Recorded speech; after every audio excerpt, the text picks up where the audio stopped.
So road construction by prison labor, AD 1913-14, Board of Control, George W.P. Hunt, Governor, J.C. Callahan, Auditor, what does that say? O.P. Osborne. Osborne, Member R.B. Suss, Superintendent of Prison, Lamar Cobb, Estate Engineer, and then over here, 6,030 feet, Continental Divide, right there. And the other side. Oh, does it say it on the other side too? Cochise County Board of Supervisors, A. Hickey Chairman, M.M. Riggs, J. Rock. All right. So tell us where we are.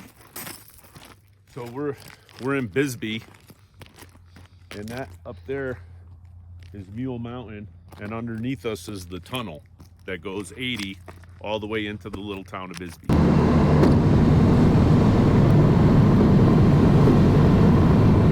That's where we are. And where are we going? We're gonna hike up to follow this trail and hike up to Fissure Peak in there. It's about a 2.5 mile hike.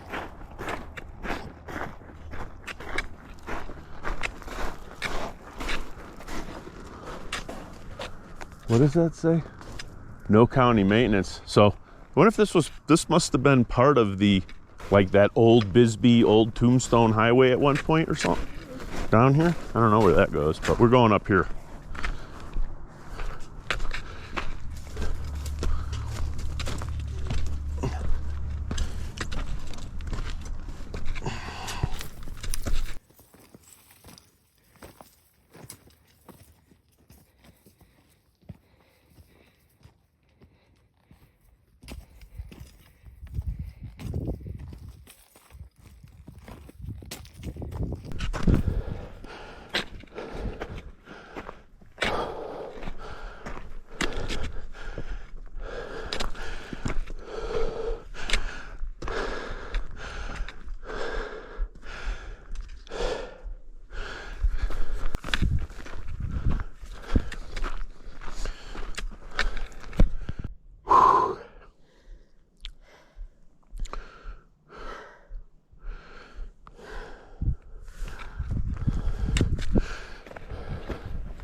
Hell, could have been an old telegraph or telephone pole.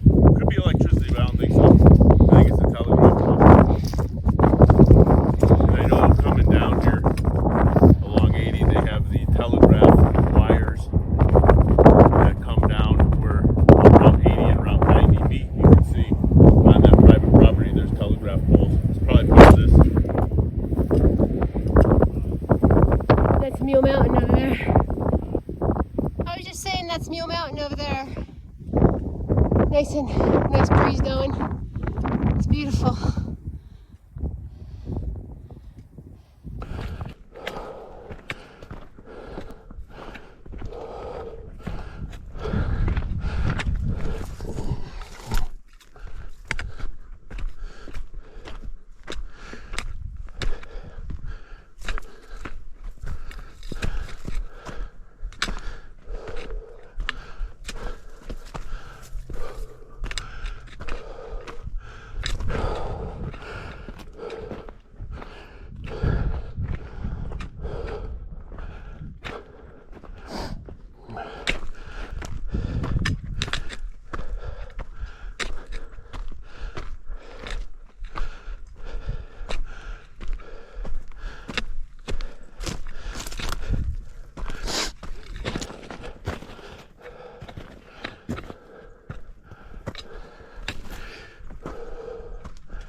Watch, might be slippery here. Might be slippery. It's definitely slippery.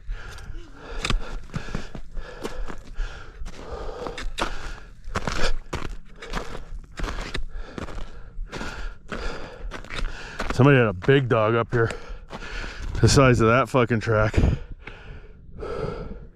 That actually might, well, no, it's got claws. Definitely a big dog.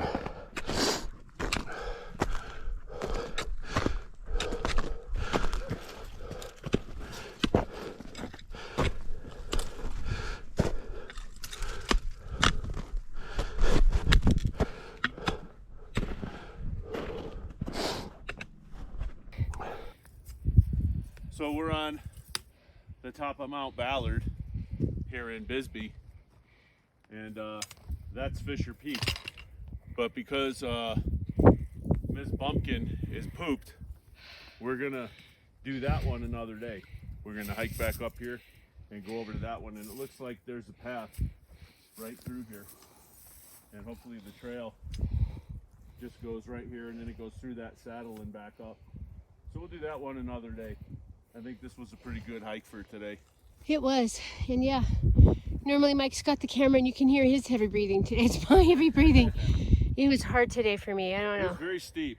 It wasn't as aggressive as other ones like Green Mountain or the Dragoons that we did. It wasn't aggressive that way where you were like bushwhacking, but it was still pretty steep. Yeah, it's beautiful up here. I'm gonna do a little. Yeah. But I think, yeah, so when we come back, we'll check these trails. He said to stay along the ridge line, which would be like right here. So. Okay.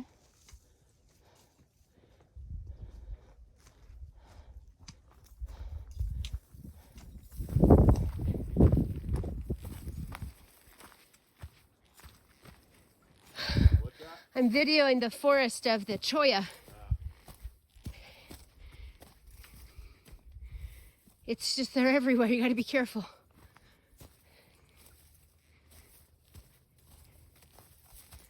Is that a dog? That's a dog. Well, no, maybe not. That looks like a bear. That actually looks like a bear. Take a picture. Oh my God. I knew I heard a bear. Because if you look at the size of the fucking pad, I know. it definitely sounded like a bear. It was like a huffing grunt, which is what bears do. And, you know, a lot of times, you know, most times they'll just go the other way. Yeah. But, you know, they can be further away than you think. Yeah, that's true. You know, they're not, he wasn't if it was a bear, it wasn't anywhere within 20, 30 yards, because it was definitely, huh? We would have seen it because we were looking. Yeah, and the sound was moving away, so.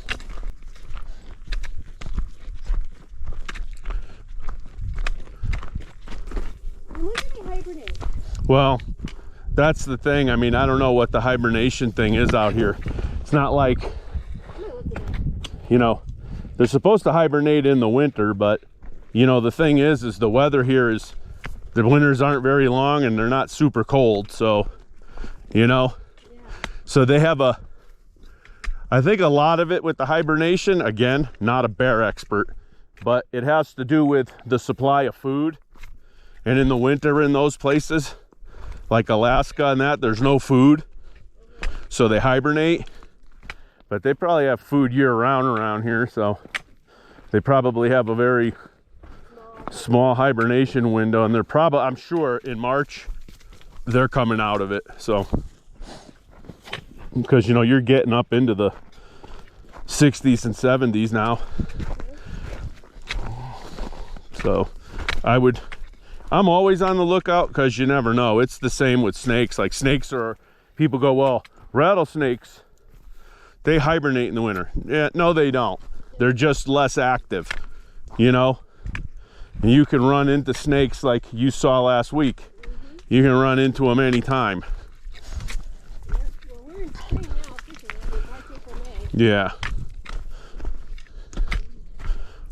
So my thing is to always be on the lookout. I don't care whether they're supposed to be around or not. I mean, I'm a little more casual about, snakes and stuff when it's cold, especially when we're out in the morning and it's 30 degrees. They're way more, you know, they're way less active. So even if you do come across them, they're less likely to mess with you. You know, snakes are funny because, you know, even in the yard that one time when I was walking, measuring out where I was going to put irrigation, I literally walked right by it. And I was coming back to check my numbers, and that's when I noticed it. You know? It didn't bother you. It wasn't? Nope, he just looked at me and whatever. But because it was bedded down for the night, and so it's like sometimes, and I've had that happen more than once, where you'll see them and they're bedded down and they just lay there. They don't care, you know? So it's like, once they're done with their work day, that's it. They're like, I'm off the clock, you know?